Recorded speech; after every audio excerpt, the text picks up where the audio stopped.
뉴스 연구소. 오늘 아침 뉴스의 맥을 짚어드리는 시간 뉴스연구소. 오늘은 뉴스토 김준일 대표와 함께합니다. 어서 오세요. 안녕하세요. 첫 번째 뉴스 어디로 갈까요? 손잡고 가자. 손잡고 가자. 누구 얘기입니까? 뭐 윤석열 당선이라고 안철수 인수위원장 얘긴데요. 일단은 이거 어제 무슨 일이 있었는지를 아침부터 저녁까지 좀 설명을 드려야 될 것 같아요. 급박하게 돌아갔어요. 예. 일단 안철수 위원장이 원래 윤 당선인이 주재하는 도시락 만찬이 있는데 이거를 이제 불참을 했어요. 그게 그제 저녁이죠. 예. 그제 저녁이었고 그런 다음에 아침에 출근 안 했습니다. 그게 어제 아침. 어제 아침. 그리고 오후 일정도 다 취소를 했어요. 그러니까 이게 이제 불만이 있는 것 아니냐. 특히 장관이 이제 추가로 이제 나왔잖아요. 장관 인선들이. 네. 이것에 대해서 안철수 국민의당이 추천한 사람이 한 명도 안 들어갔다라는 게 이제 확인이 되면서 이게 인사 불만 그리고 결정적으로는 공동정부가 깨진 것 아니냐 이런 얘기들이 나왔어요. 예. 이거에 대해서 이제 어제 윤 당선인이 직접 기자회견을 했죠. 인선을 발표하는 자리에서 이거에 대해서 이제 질문이 엄청 들어온 거예요. 네. 그런데 이거에 대해서 뭐라고 얘기를 했냐면 이해되지 않는다 얘기를 했어요. 정확하게 뭐냐면은 이 내각 인선에 대해서 어떻게 이런 인선 과정이 있었는지 안철수 위원장한테 충분히 설명을 했다. 그리고 그때는 불쾌하거나 이런 반응이 전혀 없었다. 그래서 지금 왜 이런 얘기가 나오는지 이해가 안 되는 측면이 있다. 이렇게 얘기를 했어요. 아니 글쎄 무슨 저하고 이야기를 할 때는 그렇게 안 하시고 본인이 속으로 어떻게 생각하시는지 그건 제가 알 수가 없습니다만은 기자분들 얘기하시는 게 저는 이해가 안 되는 측면이 있어요. 이제 이렇게 얘기를 했어요. 그러니까 내 앞에서는 안철수 위원장이 불편한 기색을 표시한 게 전혀 없다. 왜 이러는지 모르겠다. 이런 이야기까지 더해지면서 파열음은 더 강해진 거죠. 강해졌죠. 예. 그래서 이제 그런 거죠. 지금 이 인수위의 기조는 윤석열 당선이나 뭐 인수위의 기조는 이런 거예요. 능력대로 검증을 했다. 누구라서 안배하지 않는다. 그게 청년 안배도 안 하고 안철수계라서 안배를 하는 것도 아니고 모두를 다 추천을 받아가지고 다 검증을 해가지고 올려봤더니 지금의 장관 후보자들이 나온 거다라는 거예요. 그게 윤석열 당선인의 이제 생각이고 안철수 내색도 안 했는데 쉽게 얘기하면 근데 안철수 위원장의 스타일은 사실은 그런 거 바로 앞에서 내색하는 또 스타일은 아니잖아요. 그러니까 커뮤니케이션에 오해가 있었을 수도 있고 여러 가지 이제 해석의 여지가 있는 거죠. 안철수 위원장은 어제 워딩은 아닙니다만 그 전날 얘기를 들어보면 내가 추천을 하고 논의를 좀 하길 바랬는데 그런 과정 자체가 없었다는 말을 했잖아요. 공개적으로. 그렇죠. 그렇게 했죠. 그러니까 기자들 앞에서는 했단 말이에요. 뭐 윤석열 당선인 앞에서 했는지 모르겠습니다만 그걸 보면은 지금 두 사람 사이에 갈등이 있는 것만은 분명해 보였는데 그런데 저녁에 갑자기 만났어요. 예, 그래서 이거 이제 소위 말하는 공동정부 깨지는 거냐. 합당도 지금 국민의당, 국민의힘도 시간이 지체되고 약간 삐걱대고 있다는 얘기가 나오면서 깨지는 거냐 얘기가 나왔는데 네. 강남의 한 식당에서 윤석열 그리고 안철수 이 두 분이 만났고 거기에 이제 장제원 비서실장도 배석을 했어요. 네. 그래서 장제원 비서실장이 기자들한테 얘기를 했습니다. 윤석열 정부의 성공을 위해 완전히 하나가 되기로 했다. 웃음이 가득했고 국민들 걱정 없이 공동정부가 한치의 흔들림도 없이 손잡고 가자고 했다. 이렇게 얘기를 했어요. 약간 어리둥절했어요. 그러니까 이제 장제원 비서실장에게 브리핑입니다, 여러분. 회동 끝나고 나와서 웃음이 가득했고 완전히 하나가 되기로 했다. 한치의 흔들림도 없이 손잡고 가기로 했다. 예. 근데 사실 오전까지 분위기만 해도 이 분위기가 전혀 아니었는데 어떻게 단 한 번의 회동으로 모든 게 풀렸는가 예. 조금 더 설명이 듣고 싶어지더라고요. 예. 근데 이제 이거를 우리가 처음 보는 게 아니에요. 그러니까 윤석열 당선인의 요거 예전에 이준석 대표랑 네. 뭐 여러 번 갈등이 있었고 막 아침에까지 막 서로 약간 신경전 비방전 하다가 갑자기 오후에 급방긋 웃으면서 서로 끌어안고 우리 잘해보자고 했던 적이 여러 번 있잖아요. 이게 그러니까 전형적으로 비슷한 방식이에요. 그때랑. 그때도 그러고 그때도 소위 말하는 윤핵관들이 전면에 나서서 언론에 대기하고 갈등은 없었다. 그리고 그 전에는 윤핵관 뭐 윤석열 측의 당선인 주변 사람들이 언론에 대해서 뭐 이런 부분은 다 해명을 하고 했지만은 갑자기 그때도 윤석열 당선인은 뭐 이제 후보죠. 잘 모른다. 왜 그런지 모르겠다고 하다가 전면에 등장해서 갑자기 극적 화해.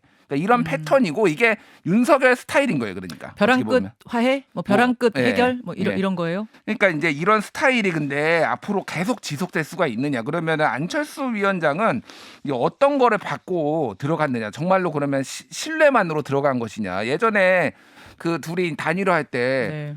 종이 쪼가리 같은 거 믿지 말고 나를 믿어달라 이렇게 윤석열 당선인이 얘기했잖아요. 뭘 좀 하나 쓰자고 이제 이랬는데 아유 종이 쪼가리 같은 게 무슨 소용이냐. 예. 신뢰가 중요하다. 날 믿어라. 그런 말이 굉장히 유명하죠 지금. 그게 지금까지 그러면 안철수 위원장 그 말을 믿고 여기까지 왔는데 지금까지 그 신뢰가 있을 것이냐에 대해서는 밖에서 보기에는 약간 의구심이 든다는 거죠.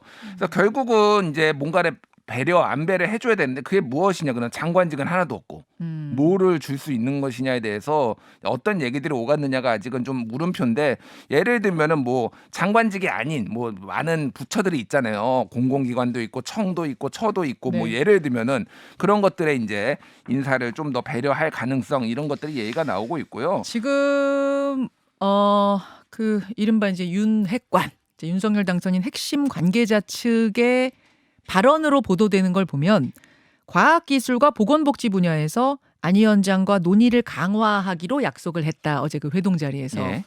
그럼 이게 그냥 논의하는 차원 정도가 아니라 그러니까 뭔가 적극적으로 국정에 참여할 수 있는 어떤 자리들을 줄 수 있다는 약속이 있었던 게 아닐까 싶어요. 그렇죠. 그렇죠? 이거는 뭐 어떻게 믿겠습니까? 그러니까 그 뭐 논의를 하는 거로 끝나는 게 아니라 그 뭐 어느 정도 뭐 어느 자리까지를 정부를 담보할 수 있는 자리. 예. 예. 그러니까 그런 게 근데 지금 당장 근데 이제 좀 약간 그 보건복지부 장관의 정호영 그 경북대 의대 교수 이분은 윤석열의 40년 지기 친구인데 네. 이미 굉장히 지금 흔들리고 있거든요. 자녀가 지금 경북대 병원에 있을 때 그 경북대 의대에 편입을 했네. 그리고 논문을 썼는 19학점을 들은 뭐 지금 한국일보 단독 기사인데 19학점을 들으면서 주 40시간 연구를 한 게 또 나왔어요. 이게 가능하냐 이를테면 얘 약간의 제2의 조국 사태처럼 번질 가능성도 있거든요. 근데 가장 능력이 있는 사람이라고 뽑아놨는데 사실은 안철수 위원장이 가장 밀었던 데가 과기부하고 보건복지부인데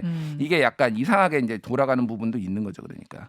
그 말씀은 그러면은 뭐 이제 봐야겠습니다만 인사청문회도 봐야겠습니다만 아버지가 경북대 총장이면은 뭐 의대 교수고 하면은 자식은 그 의대 편입 못하냐 이런 반론이 지금 나오긴 예. 했습니다만 여러 가지 의혹들에 대해서 충분히 해명을 못한다면 낙마 가능성도 열려 있다는 이야기고 해명을 못할 경우에 예. 그렇게 될 경우에는 그 자리 보건복지부 장관 자리가 열릴 수도 있다는 얘기예요. 뭐 배제할 수가 없는 거죠. 자진 사퇴 낭만. 그러니까 아직은 모릅니다만 모든 가능성이 있고 거기에 다시 뭐 이를테면은 안철수 위원장이 추천했던 사람이 들어갈 수도 있는 거고 하여간 그런데 그러니까 윤석열 당선인은 실력으로만 했다라고 하지만은 정말로 실력으로만 한 게 맞느냐 지금. 왜냐면은 윤석열 당선인하고 가까웠거나 이랬던 사람 한동훈 예를 들면은 뭐 그리고 이상민 뭐 행안부 장관 후보자 같은 경우에는 충암고 서울대 법대 후배거든요. 예. 그러니까 이런 식으로 다 인선이 있는 건데 그러니까 그거를 안철수 측에서도 약간 미심쩍어 하는 거죠. 정말로 이게 실력으로만 된 것인지에 대해서. 자, 어제 회동이 궁금합니다. 어제 하루 종일 무슨 일이 벌어진 건지 지금 상황은 어떤 건지 궁금해서 저희가 오늘 2부에 안철수 위원장의 현재로서는 가장 최측근이라고 할 수 있습니다. 서강대 최진석 명예교수.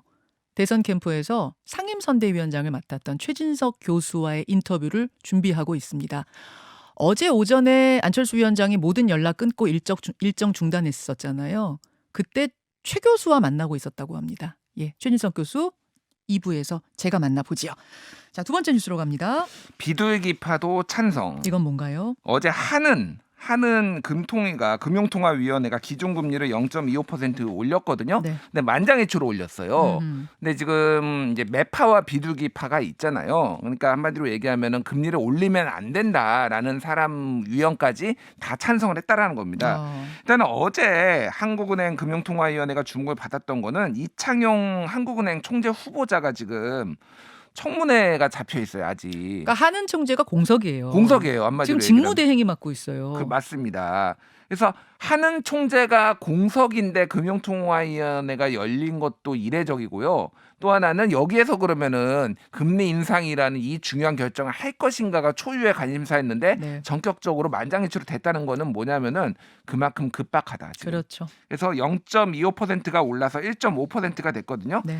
여기에는 가장 크게 이제 그 원인은 한마디로 얘기하면은 물가. 네. 물가 비상이거든요. 지금 3월 소비자 물가 4.1%로 지금 10년 만에 가장 높은 수준으로 지금 올랐잖아요. 예. 이미 앞으로 더 오른다라는 겁니다. 지금 금융 이 전쟁도 있고 지금 우크라이나 전쟁 그래서 그 부분을 지금 고려를 할 수밖에 없다라는 거.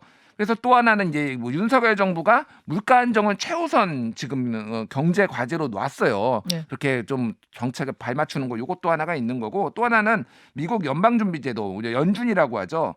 연준이 지금 올해 말까지 한 1.92%까지 그 연방 그 연준 금리를 올릴 계획이에요. 근데 한국은 항상 미국보다 금리가 좀 더 높아야 됩니다. 그래야지 외국 달러가 한국에 있어요. 아니면 다 유출돼 버립니다. 그런 문제들을 봤을 때 지금 이번 달이나 아니면 다음 달에 연준이 0.5%포인트를 올릴 거라고 지금 거의 확실시되고 있거든요. 미국은 지금 막 소비자 물가가 8%씩 뛰고 있어요. 예. 한국보다 한 2배씩 뛰고 있습니다. 네. 그러니까 그거를 감안을 해서 선제적으로 할 수밖에 없다. 뭐 이런 얘기들이 지금 나왔고 올해 말에 지금 전문가들 얘기로는 지금 금리가 지금 현재 1.5잖아요. 2% 갈 거다. 올해 말까지. 그래요. 그렇게 지금 보고 있습니다. 참 물가 걱정입니다. 뭐 월급 그대로고 자영업자들 장사 안 되는데 물가는 계속 오르고 현금 부자들만 좋은 거잖아요. 지금 금리 오르면은 이게 빈익빈 부익부 심각해지고 참 걱정입니다. 다음으로 가죠. 윤심장렬. 윤심장렬 이거 뭐 지방선거 이야기인가요? 예, 지금 국민의힘의 소위 말하는 윤심 공천이 논란이 되고 있어요. 가장 어저께 여러 건이 있었는데 가장 이제 크게 화제와 논란이 됐던 거는 강원지사 후보의 그 김진태 전 의원이 컷오프 돼 버렸습니다. 아예 그러니까 자격조차 못 얻은 거고 황상무 KBS 전 앵커 네. 이제 언론 특보였죠. 이분이 단수 공천됐어요.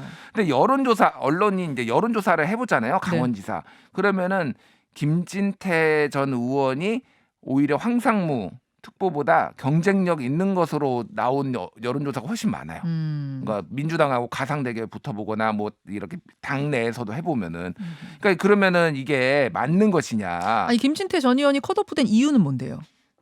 지금 뭐 여러 가지 이유가 있는데 하나는 과거에 네. 했던 어떤 발언들 있잖아요. 뭐 이런 것들이 세월호 발언 뭐 이런 거요? 세월호 발언 뭐 이런 것들이 5.18 망언 이런 거요? 5.18 망언 이런 것들이 중도 표심을 자극할 수가 있고 호남이나 서울 이를테면 수도권 이런 데들을 조금 안 좋게 할 수가 있다라는 게 이제 얘기였어요. 네, 네. 근데 그 원칙이 그럼 모든 곳에서 다 지켜지고 있느냐라고 봤을 때는 또 아닐 수도 있다라는 거죠. 최근에 그러니까 되게 미묘한 게 지금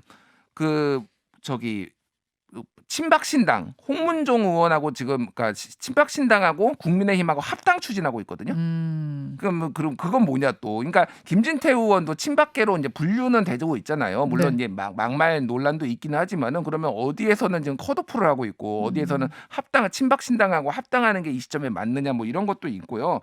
또 하나는 이제 그 그러니까 이 컷오프뿐만이 아니라 전체적으로 보면은 윤석열 당선이 나고 가까운 사람들이 전폭적으로 조금 당의 지지를 받는 모양새. 예를 들면은 김은혜 의원 같은 경우에 대변인을 했는데 그때 지금 나머지 당협위원장들이 전폭적으로 밀고 있다. 이런 지금 윤심 논란이 지금 굉장히 커지고 있는 상황이에요. 그래요. 지방선거 이야기, 국민의힘 이야기를 짚어주셨고 민주당은 잠시 후에 송영길 전 대표가 직접 출연합니다. 제가 인터뷰로 풀어보죠. 수고하셨습니다. 감사합니다. 김현정의 뉴스쇼는 청취자 여러분의 참여로 이루어집니다. 트위터, 페이스북, 레인보우 게시판, 그리고 단문 50원, 장문 100원의 유료 문자 샵 1212, 우물정 1212 통해 참여하실 수 있습니다. 김현정의 뉴스쇼, 여러분과 함께 만듭니다.